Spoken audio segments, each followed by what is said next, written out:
fun.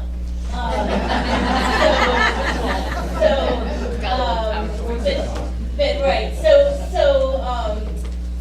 we are seeing microcystin in those fish, but in pretty low levels, again, except for that armored catfish. So armored catfish, we really need to find out people who are eating those and be aware of that.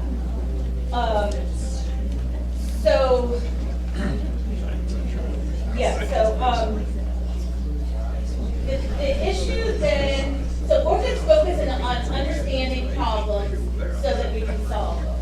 So I like this quote by Albert Einstein. It says, if I had a problem, if I had an hour to solve a problem, and I'd spend 15 minutes thinking about it and 5 minutes thinking about the solution. So what we try to do is help the people who have to solve these problems by giving them enough information that they can think about it for 55 minutes out of an hour. A lot of times people are making decisions not because they don't want to make the right decisions, but they just don't have enough information to make the best possible decision. So that's what we do at ORCA. And with respect to this work with microcystin exposure, the way that we're moving forward is that we are going to try to pull together everybody who is studying this and kind of compile what we currently know as far as human exposure. That's our next step. We want to figure out, I mean, there's a number of different scientists at UCF, at Sea Grants, there's some Sea Grants people working on this, there's some UF people working on this. We need to figure out what we know as far as total exposure to different populations. And then we got to figure out what we don't know. I think that's an important part, is knowing what you don't know, and then filling in those gaps so that we can then make, recommend solutions, or people can come up with solutions. But just to be clear, the solutions at this point, we need to go to the upstream solution. I mean, I know you all know that. We need to lower the nutrients so that we don't have the blooms, so we don't have the toxins, so it becomes a moot point. Because, you know, at first I was kind of getting excited because my background is in human research, and so I was thinking we're going to do all these human research studies, but I mean, that could go on forever because there's so many potential toxins. What we need to do is stop the nutrients so that we don't have the exposures. In the interim, the focus needs to be on education. And so what we need to do, once we know and have a clear understanding of who's at risk, what the risk is, we need to educate people so that they're aware of that, so they can mitigate their risk, and also educate the healthcare professionals and the veterinarians, and so that when an animal or a human exposure shows up with some of these symptoms, they can be aware of it. Becky, in a very short conversation, she said, you know, it took them a while to even consider this because it hasn't been on the radar of our animal and human health clinicians in the past. So we definitely, that's where we're going with our work. And I talk about that we do things a little differently than most scientists, but I do just want to be very clear that we're very, very careful with the work we do. So I just want to say that there's no actual evidence that Albert Einstein ever said that, but it's a really good quote. It kind of guides the discussion that he says he never said that. We know that. So happy to answer any questions, or I'm sure you guys have more questions for each other. Yes. Thank you. That's probably the most important presentation I think I've seen in the room. So really appreciate it. I would disagree with you a little bit on this problem. It's just nutrients. It's also a water volume issue. Definition of toxic here is harmful, and so freshwater discharges are toxic to our estuaries. So it's not just a nutrient. Right, well, I'm talking about the nutrients to feed the blooms. I'm talking about one specific piece of the complex system. Absolutely. Okay. My question is, and I just want to confirm, it seems to me that the children in our community, being small and potentially overwhelmed, are the most at danger, both in terms of being overwhelmed by the algae and consumption of the fish. Is that a fair statement? Well, I think that the smaller a person, the more exposure. Children are definitely have a higher exposed to any toxin. It's a fair statement, but we don't have any evidence of exposure. I mean, I don't know that there's any evidence with the little bit of data we have from this fishing community, how much exposure children even have. But that's what we want to get a handle on. We need to understand the exposure. But as a community, we should be legitimately worried for our children in terms of. It's a worldwide. I mean, we should should legitimately be worried about the exposomic exposure of our children. And I'm worried about that. I have a child. And I'm much more worried about her than I am about myself because of lifetime exposures. Yes? I was noticing the numbers on the catfish being so high. Mhm. You know, they're a scavenger. And I'm thinking in terms of the crabs. I see an awful lot of crab traps out there, it's commercial, and they're a scavenger. Have you know of any data that would go do that, or have you considered that? We have considered it, and we definitely want to expand wider on the food web, but absolutely, we definitely want to do that. So, I'm sorry, well, I'm thinking of it, because I'll forget, if I didn't have time to talk about, to go through the individual fish and where we caught them, but anybody who wants that, I'd be happy to send you the maps, there's just like about 7 maps. So, after me in the back, yeah, you, sorry. My name is Judson Epperly. Thank you for the great presentation. Just a couple of questions. First of all, to that gentleman's point, he was saying it's a water volume issue. You were saying that it's nutrients. I think we're talking about 2 different things. Okay. So what is the bottom line? What is the long-term solution to avoid that? The long-term solution is not having the algae blooms at the level that we have them. Well, no, I get that. But what does it take to make that happen? Reduce the nutrient loads into the water, period, and that stops it. Okay. And so when you talk about reducing the nutrients, how do we actually do that? Well, that's obviously beyond the scope of my expertise. I mean, And one last question. In terms of the reserves that they're planning to build with Lake Okeechobee to go ahead and get rid of some of the water, how will that interact and help this situation? I mean, that's just beyond the scope of this talk. I think that's the discussions that you're having as a group. Yes, ma'am. I'd like to know if anyone is telling the people who are doing the fishing. I have a lake behind my house. And there's a man that comes there all the time who fishes in my lake.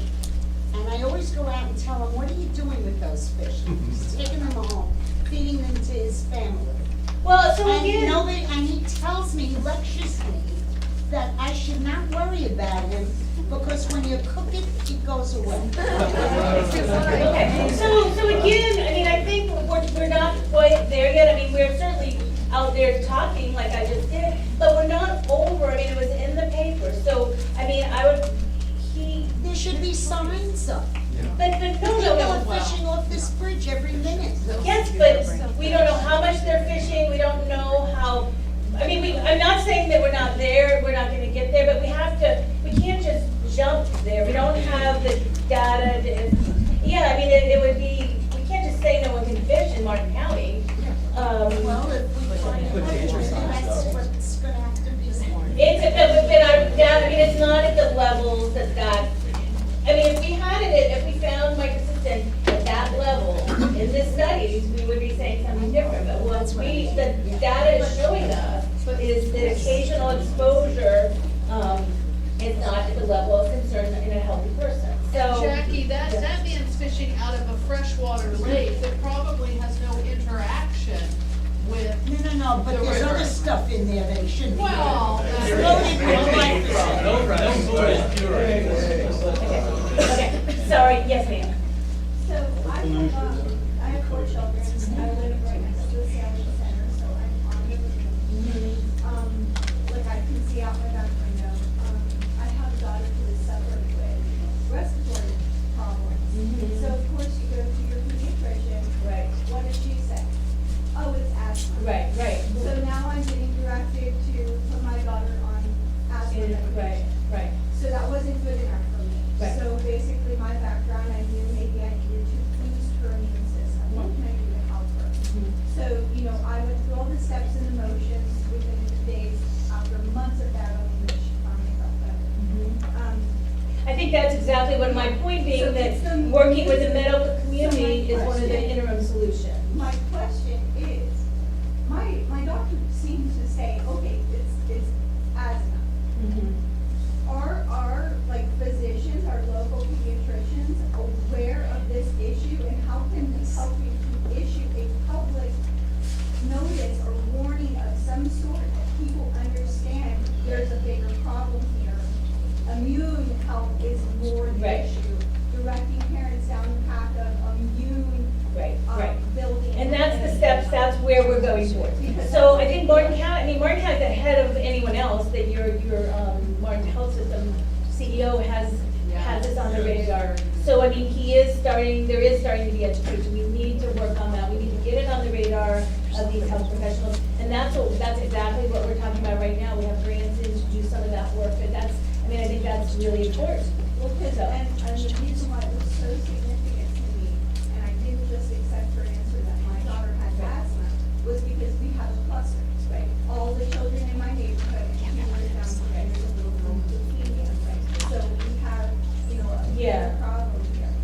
Right. So we have to be careful. Yeah, I mean, you can't. No, I can't. It's a big leap, but certainly respiratory symptoms associated with exposures and aerosolized. Right. I mean, that's why we're doing what we're doing. I mean, that's exactly what we're trying to do, is fill in the gaps, because that's what's needed. We need to prevent the impact, while the rest of the people that are working on the nutrient issues and the water issues and all of those types of things. I mean, that's why it's a complex issue. We have to all work together. Yes, sir. Are there plans to fund doing offshore studies of offshore fishing? Because we have a commercial fishing industry here. And that's where all this stuff goes to restaurants and the provision of far more so than mainland fishing. Right. Well, so that's what we need to do. And I mean, we need to look at everything that's been done. And then, I mean, what we're proposing doing is bringing together, I mean, I know everybody's on committees and panels and meetings, but we need to get together a group of basic scientists, applied scientists, health professionals, and we need to look at what we know and what we don't know and start filling in these gaps. So, I mean, it's a new area. So, but I mean, I think we agree. I mean, all the things you're saying is the things that we talk about. We're working as hard as we can. Yes, sir. Oh, okay, sure. Just to qualify, did you say it's 3,000 nanograms is the World Health Organization? The World Health Organization is 40 nanograms per kilogram of body weight. 40, okay. The So, question- I'm sorry. Yeah, and I guess my main question here is, how confident as a human environmental scientist do you feel that limit, we're going along based on that, how confident do you feel that actually is well documented? Well, it's a provisional level, so I don't know that there's, I mean, it's the best information we currently have. But it's still a question, it's still. Sure, Okay. yeah. Actually, there was somebody, you had your hand up before, yes, you, with the white shirt. Yes. Okay. And this is more of a statement, of course, I'm an advocate for dolphins, but when you think about these mammals that live in this water day in and day out, Right. So they're going to be very affected, Right. and they are being. Right. And I'm sure Jim Moyer could attest to Right, that and right. tell us all the details about the BMAAs found in that. Right. No, I totally manatees agree. too. That's why we all need to come together and figure out, because I think there's a lot of people working on these issues, and we need to figure out what we all know and how it overlaps and what needs to be known to move towards some solution. I mean, it's harder with dolphins, obviously, than, but veterinarians, and I think the veterinarians that are dealing with the dolphins are pretty well. Yes. Are you guys currently looking at shellfish and more specifically like hard clams and oysters and the levels that accumulate in their bodies? We do have some proposals out to do some work in oysters. After the balloon in 2016, we went out and got some samples, and we were looking for oysters and didn't find any live oysters. What we found were the invasive mussels that seems like the invasives weren't as infected, and we did test those, and those had very high levels of microbes in the invasive mussels there. But what about hard clams? I mean, you have farmers Right. near Sebastian, like Orchid Island. Right. Are you guys currently going to be talking to the few aquaculture growers out there and seeing if you can get samples? We actually were talking about this yesterday. We have a proposal to do some work with bivalve. So originally we were just gonna do oysters, but just yesterday we said we need to do like different trials because using those as sentinels. So putting out and figuring out what works. So we were just putting out oysters, but we're talking about putting out mussels and clams as well over time, and even potentially making it more of a citizen science project where people can put them on their dock, and then every quarter we take a few. So, it's on the radar, but I think there's some literature on that as well. Yes, Matt. Dr. Falls, we heard from Gary Goforth that the input of nutrients into Lake Okeechobee is the worst it's ever been this past calendar year. Because of sunlight and all these nutrients coming in, is there any reason to think we won't have a repeat, if not worse, than last summer? I mean, that's not my area of expertise, but if Gary Goforth says we will, I'm sure we will. I think he knows the most you could possibly know about that. It's certainly nothing, I mean, I'm certainly concerned about it, for sure. And, I mean, and we're geared up to do a lot more sampling. Yes, ma'am, sorry, for you to go. Some of these questions can be answered at 1 o'clock at IRCC. On Saturday, when Dr. Brand and Dr. Edie Witter are there, and Dr. Brand came in earlier this year and talked to us about algae blooms. And one of the things he said about blue crab was that they have the same DMA toxins in it as the fruit bat from Guam. Okay? Yes, they are very, very high in BAA, which is a toxin you really need to worry about. So anyway, as far as the fish that you can eat, if you go to the Florida Wildlife Commission, they have charts on what you can eat and how much you can eat of it based on mercury levels. Most of the studies so far have been done on mercury levels. And you go to that chart, it can tell you that you can eat 1 sea trout every 2 weeks, 1 redfish every month, no tuna, no king mackerel. Okay, Spanish mackerel you can. So if you go there, they have a chart of all these fish that has to do with the mercury level. But this is the first time they've gone into it as far as the microsystems.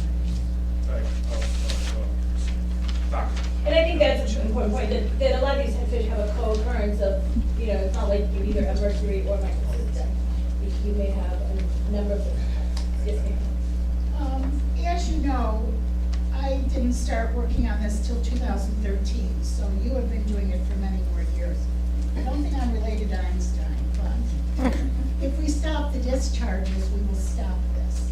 I've been lucky enough to go up with Richard to Harbor Branch to all of their lectures the last couple months, Oxbow, ORCA, you know. And like you said, we need to get together. And I raised my hand several times at these lectures, and I said, are you sending any of this information to the Army Corps of Engineers or the South Florida Water Management? And there was death silence. And they've been doing all this research for years. So I hope now that Jackie's on the board, we can get a group together and share this research that Harbor Branch and the other organizations have been doing. I've been sending it to them. Yeah, and I think that, I mean, they're certainly publishing it, and so I think, yeah. I mean, I know you have to connect the dots, but maybe. Evidently, the Army Corps and South Florida Water Management are not reading it, or we wouldn't have these discharges for all these years. Yes, ma'am. Sorry, I'm sorry. Yes.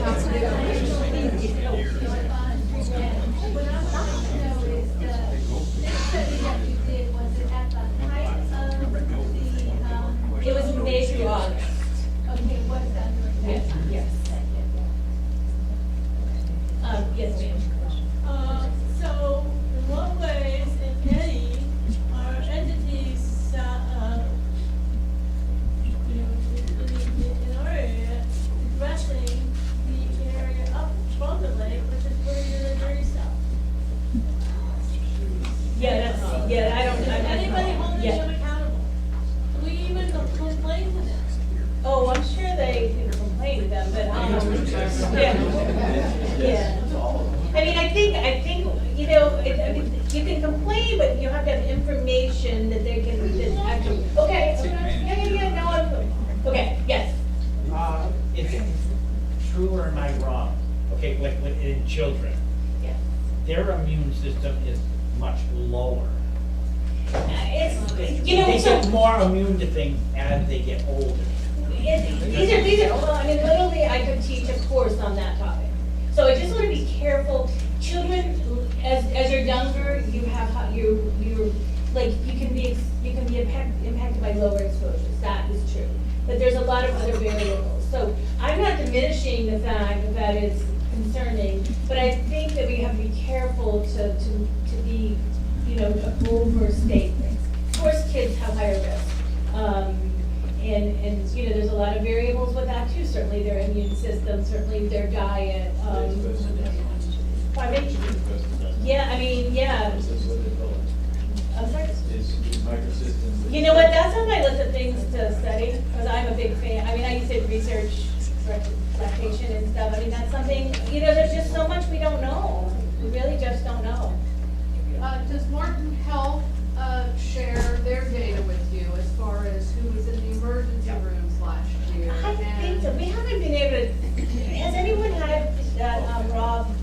And now that Cleveland Clinic, and now that Cleveland Clinic is in town, I mean, maybe they can take a more active role in the health of the county. They're limited by HIPAA. Right. You can't release people's information. Right, but they can put out general data of how many people showed up in the emergency room. I know Glenn had an algae-related respiratory illness, that his doctor said they were going to report. Right. And they definitely have that, and they're tracking it, and they're. So are you using any of that? Well, we're hoping to bring them on, and when we pull all that together, it's hard, everyone's so busy. And we can't even get a meeting with them yet, but we're working on it, and we will. I mean, it's not like he's avoiding us. Right. We're trying to pull all of this together, so it's early on. But they are collecting that at least. Yes, they are, Yes, yeah. So I've been inquiring about BMAA testing, and I've talked to a lady, a scientist at USDEP, and she says it's too expensive to do yet. Is that why we don't see a lot of it? Yeah, so the molecule of BMAA is very small and it's very much like an amino acid, so it's analytically challenging. And so the lab that is primarily does that work out in Arizona, I think they charge quite a lot per sample. So that's why we're trying to establish this. We have so many amazing scientists, and so we're working with this faculty member at FIT to get that worked out. It looks like anatoxin A, microcystin are sampled by DEP and South Florida Water Management. Anything else? Which one? Methanic acid and brevetoxin. Okay. Yes, okay. So, do we just go on? Yeah, we're running out of time, so Okay, go ahead. So this is something I don't know, and I would want to know, and I want to know how to find out. You have the science, it's there, it's in the fish. It must be in our water. Is it making its way into our drinking water? It's not we've tested a lot of drinking water, and we have not found it, and we even tested Lake Okeechobee's drinking water, because they do pull from Okeechobee, and they monitor it, but they were very open and gave us samples as well. So we have not found it. This summer, we want to go, if we have a bloom, we did work in Blue Cypress Lake, which is the headwaters of the St. John. And so I'm hoping that doesn't happen again, but if that were to happen again, there are some counties and municipalities north of that pull water out of water that would be coming from there. So we were going to try to get their drinking water. But so far, in Toledo, Ohio, they have, but not locally in the drinking water. Yes, last question. So just two-part question. First one is, I heard that the Martin Memorial is collecting data in terms of the algae bloom. But what other organizations, what other clinics in the area are collecting data as well? I don't know of any. That's something that we're trying to get a handle on, especially in the community clinics, like the people who see the subsistence fisheries. Right. That's a focus. That's what we were trying to That'd get be huge. focused on. And the other part is, when you talk about the general symptoms, like inhalation, etc., it's so vague. Like, I don't even know what that really means. Like, how? What does that take for symptoms to show up? Are you is it because you live 500 feet from the water? Yeah, well, there's some studies on Gulf Coast, Florida Gulf Coast University is doing some of that research. I mean, that's medical health though, all VIGs, all GI, I mean, gastrointestinal disease, respiratory disease. I mean, that's why medicine is an art, not a science. You kind of do cumulative information and you try to get a handle on it. So, you know, this isn't new to this issue. I mean, there's a lot of things that can affect it, but I think it's about exposure, level of exposure. So if it's a higher dose that's aerosolized, then you can live farther. If it's a lower dose, you gotta be closer. These things are not simple. And so, I mean, we're trying, I mean, there's a bunch of people studying this. That's why we have to pull it all together and try to make sense of it, see what we know, see what we don't know, and try and fill in these gaps. I mean, these are all really great questions, but we can't just make stuff up. So we're doing what we can. So, yes.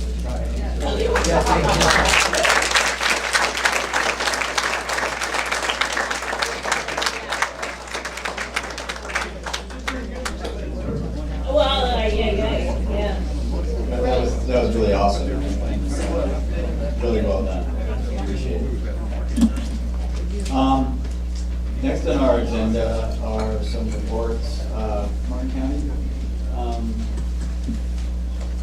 Diane, do you want to do it, or John want to do it? Or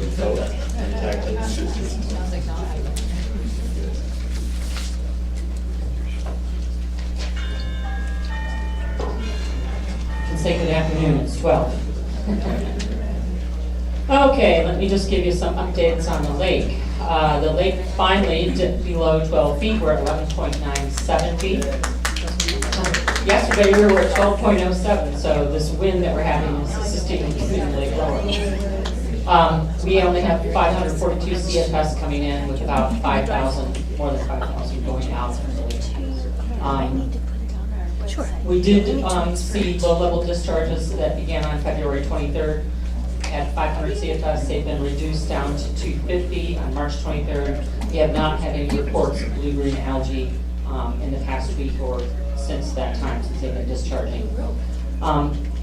With the original discharges at 500 CFS, we did see the salinities dip down below 12 parts per thousand, but they're now back up to acceptable preferred salinity range right now, around 16.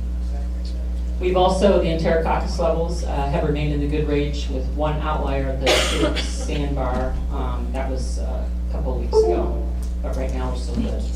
For project updates, I want to remind you again, if there's any business folks here, we are kicking off a new project in Martin County for our Beef Floridian now, which is about our summertime fertilizer application ban, to raise awareness about this fertilizer ordinance. We want local businesses that can sponsor our colorful and flamboyant flock that we had painted by local artists.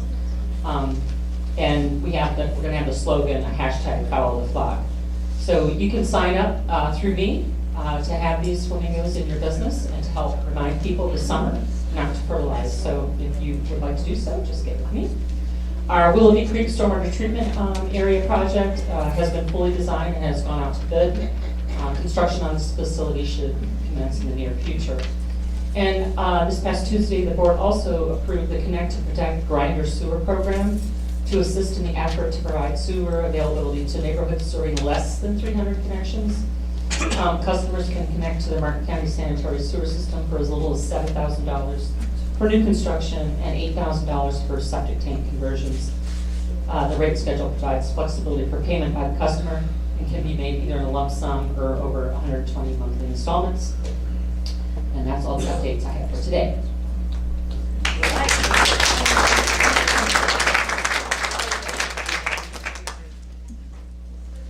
John, did you want to add something? Nope, I'm good. Several ordinance.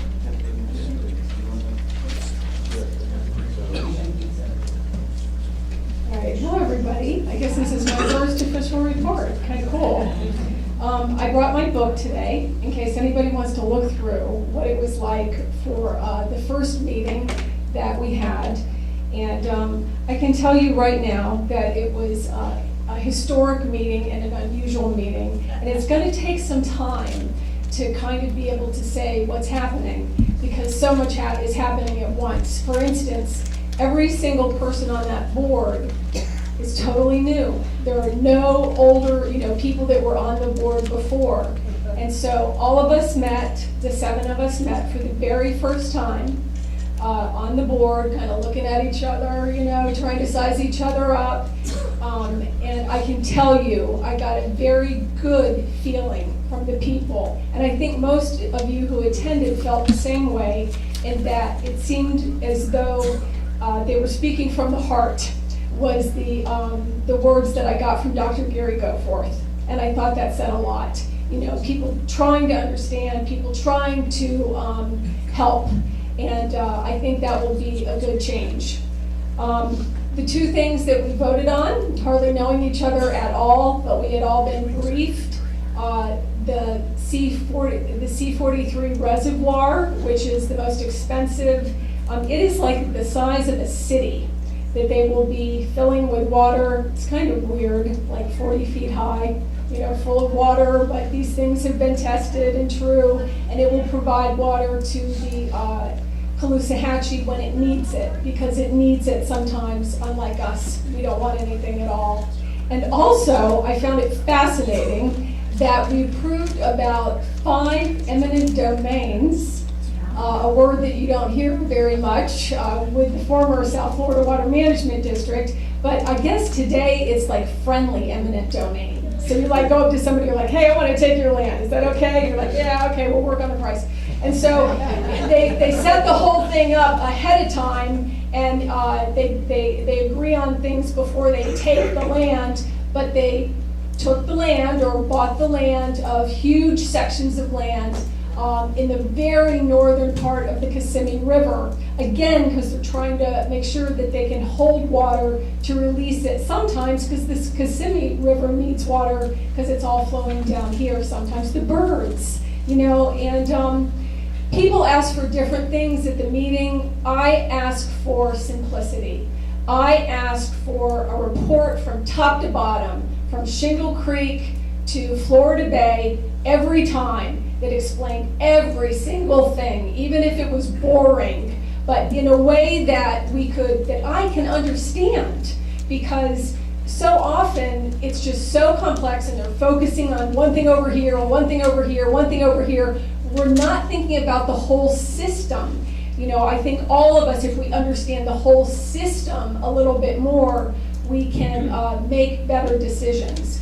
One of the freaky things that I heard during the meeting, this is for Gail, and I've heard it before, but it hit me in a different way, and I don't know what to do about it. We've got to think about it.